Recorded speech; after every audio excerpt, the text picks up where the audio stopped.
Hello everyone, কী অবস্থা তোমাদের সবার? আশা করি তোমরা সবাই ভালো আছো। তোমাদের প্রিপারেশনও ভালোই চলতেছে। আর আমি আজকে একটা বিষয় ক্লিয়ার করব, সেটা হচ্ছে যে অনেকেই জানার ইচ্ছা থাকে যে ঢাকা বিশ্ববিদ্যালয়ে পড়তে আসলে কত টাকা লাগে। আজকে আমি বলবো যে ঢাকা বিশ্ববিদ্যালয়ে পড়তে কত টাকা লাগে, সব কিছু খরচ কত হতে পারে, সবগুলোই আমি বলার চেষ্টা করব। তো ঢাকা ইউনিভার্সিটিতে পড়তে আসলে অত বেশি টাকা লাগে না, যেগুলো হচ্ছে আমরা যদি অন্যান্য বিশ্ববিদ্যালয় বা প্রাইভেট বিশ্ববিদ্যালয়ের কথা চিন্তা করি, তাহলে ঢাকা ইউনিভার্সিটি পড়তে আসলে অতটা খরচ হয় না।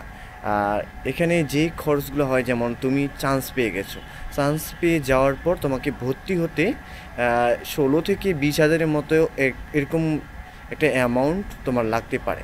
কারণ ভর্তি হওয়ার সময় আসলে বিভিন্ন ধরনের যে ফিগুলা, সবগুলো ফি এক জায়গায় কেটে নেওয়া হয়। এবং এইখানে হচ্ছে তোমার যে টোটাল কস্ট,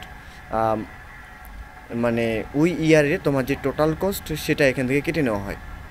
এটা হচ্ছে তুমি যখন চান্স পেয়ে গেলা, চান্স পেয়ে যাওয়ার পর ভর্তি হওয়ার সময় এই টাকাটা তোমার লাগবে। 16 থেকে 20 হাজারের মধ্যেই হয়। এরকমই হয় যে সবগুলো ডিপার্টমেন্টে, সায়েন্স, আর্টস, কমার্স, সবার ক্ষেত্রেই এরকম অ্যামাউন্ট একটা পড়ে। তারপরে হচ্ছে তোমার, এখন আমি বলি যে একাডেমিক কস্টটা আসলে কত হয়। একাডেমিক কস্ট হচ্ছে তোমাকে আমাদের যেগুলো হচ্ছে, যেই ডিপার্টমেন্টগুলোতে আসলে সেমিস্টার ওয়াইজ, সেগুলোতে হচ্ছে 2টা সেমিস্টার মিলে অ্যারাউন্ড 5 থেকে 6 হাজার টাকা করে প্রত্যেক ইয়ারে একটা তোমাকে অ্যামাউন্ট দিতে হবে তাদের ইউনিভার্সিটিকে। কারণ এইখানে হচ্ছে তোমার যে যাবতীয় যে খরচগুলো, যেমন তোমার একাডেমিক যাবতীয় খরচ, বাস ভাড়া থেকে শুরু করে রুমের সব কিছু, মানে যেই ফেসিলিটিসগুলো তুমি আসলে পাবা, সবগুলোই এখানে ইনক্লুড করা। তো তোমাকে এখানে 2টা সেমিস্টার মিলে, অথবা যেগুলোতে, যেই ডিপার্টমেন্টগুলোতে আসলে ইয়ার, তো ওদেরকেও 5 থেকে 6 হাজার বা 7 হাজার এর মধ্যেই এই অ্যামাউন্টটা লাগে। এটা হচ্ছে প্রত্যেক বছর, মানে 4 বছর যদি তুমি পড়াশোনা করো, তাহলে 4 বছরই তোমার লাগবে 20 থেকে 25 হাজার টাকা। এটাই হচ্ছে একাডেমিক কস্ট, আর অন্য কিছু নেই, জাস্ট এইগুলোই তোমাকে দিতে হবে।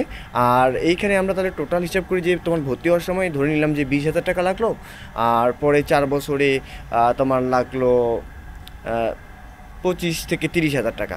তো এই টাকাগুলোই হচ্ছে আমাদের অনার্সের জন্য খরচ হয়।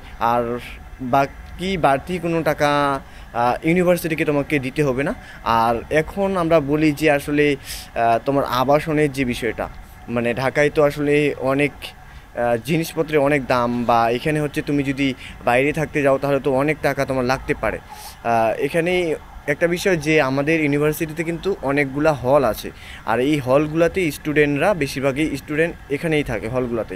আর হলে থাকলে আসলে তোমার রুম ভাড়া, মানে হলের ভিতরে তোমাকে কোনো কিছুই দিতে হবে না, জাস্ট তোমার নিজের খাওয়া দাওয়ার টাকাটা তোমাকে নিজেকে দিতে হবে। কারণ খাওয়া দাওয়া আসলে তোমাকে সরকার থেকে দিবে না। তো খাওয়া দাওয়ার জন্য আসলে কত টাকা লাগে? খাওয়া দাওয়ার জন্য অ্যারাউন্ড 3 থেকে 4 হাজার টাকার মধ্যেই লাগে আর কি, যারা যেভাবে খায় আর কি, মিডিল ক্লাস ফ্যামিলি হিসাবে আমি এটা বলছি। আর তুমি যদি আসলে ওরকম হাইফাই লেভেলে চলাফেরা করো, তাহলে তোমার একটু বেশি লাগতে পারে। বাট 3 থেকে 4 হাজার টাকা বেশিরভাগ স্টুডেন্ট এটার মধ্যেই ম্যানেজ করে ফেলে। কারণ এখানে আসলে ম্যাক্সিমাম মিডিল ক্লাস ফ্যামিলি থেকে উঠে আসা স্টুডেন্ট। এটাই হচ্ছে, মানে তোমার প্রত্যেক মাসে 3 থেকে 4 হাজার টাকা। আর আরেকটা বিষয় যে এই টাকাগুলো আসলে তুমি ভয় পাচ্ছ যে এই টাকাগুলো তুমি কীভাবে ম্যানেজ করবা। এখানে যখন তুমি চান্স পেয়ে যাবা, তখন এখানে আসলে ম্যাক্সিমাম স্টুডেন্ট কিছু না কিছু করে সেলফ ডিপেন্ডেন্ট আর কি, যেটাকে বলে, মানে তারা কিছু না কিছু করে তাদের নিজের টাকা, মানে নিজের যে খরচটা, সেটাকে তারা নিয়ে আসে। সেটা হচ্ছে অনেকেই টিউশন করায়, অনেকে কোচিংয়ে ক্লাস নেয়, অনেকেই ছোট ছোট যে ব্যবসাগুলো সেগুলো করে, এরকম টাইপের করে সবাই সবার খরচটাকে মানে নিজেরাই আর্ন করে নিয়ে আসতে পারে।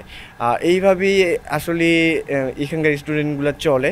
এটাই হচ্ছে ঢাকা ইউনিভার্সিটির যে খরচ, পড়াশোনা করার যে খরচ এটা। আর দেখো, তুমি যদি একটা প্রাইভেট ইউনিভার্সিটিতে পড়ো, সেখানে কিন্তু একাডেমিক কস্ট, মানে খাওয়া দাওয়ার খরচটা বাদ দিয়ে তোমার ওখানে একাডেমিক কস্টটাই পড়বে প্রায় 5 থেকে 6 লাখ টাকা। বাট এখানে ঢাকা ইউনিভার্সিটিতে তোমার একাডেমিক কস্ট 1 লাখ টাকার মধ্যেই হয়ে যাচ্ছে। কারণ 4 বছরে 1 লাখ টাকাও না, আরও কম, মানে 50 থেকে 60 হাজার টাকার মধ্যেই হয়ে যাবে। তো বিষয়টা একবার ভাবো যে এখানে আসলে পড়াশোনা করার আলাদা একটা সুযোগ সুবিধা আছে। তারপরে হচ্ছে এইখানে পড়াশোনা করলে তুমি কি অন্যের থেকে তোমার একটা সুনামও থাকবে। আর এখানে যারা পড়াশোনা করে তারা ম্যাক্সিমাম স্টুডেন্ট কোথাও না কোথাও টপ ছিল, কোনো না কোনো কলেজে বা বোর্ডে টপ স্টুডেন্ট ছিল, তাদের সাথে আসলে তুমি পড়াশোনা করতে পারবা। এটাই হচ্ছে আমাদের ঢাকা ইউনিভার্সিটি। আর তোমরা নেক্সটে যদি কোনো কিছু সম্পর্কে জানতে চাও জাস্ট কমেন্টে জানাবা, আমি সেটা নিয়ে ভিডিও দেওয়ার চেষ্টা করব। আর তোমরা যারা আমার এই ভিডিওগুলো দেখে উপকৃত হচ্ছ তারা অবশ্যই আমার এই চ্যানেলটিতে সাবস্ক্রাইব করে রাখবা, যেন আমি ভিডিও তৈরি করার জন্য অনুপ্রাণিত হই। দেখা হবে অন্য কোনো ভিডিওতে। টাটা।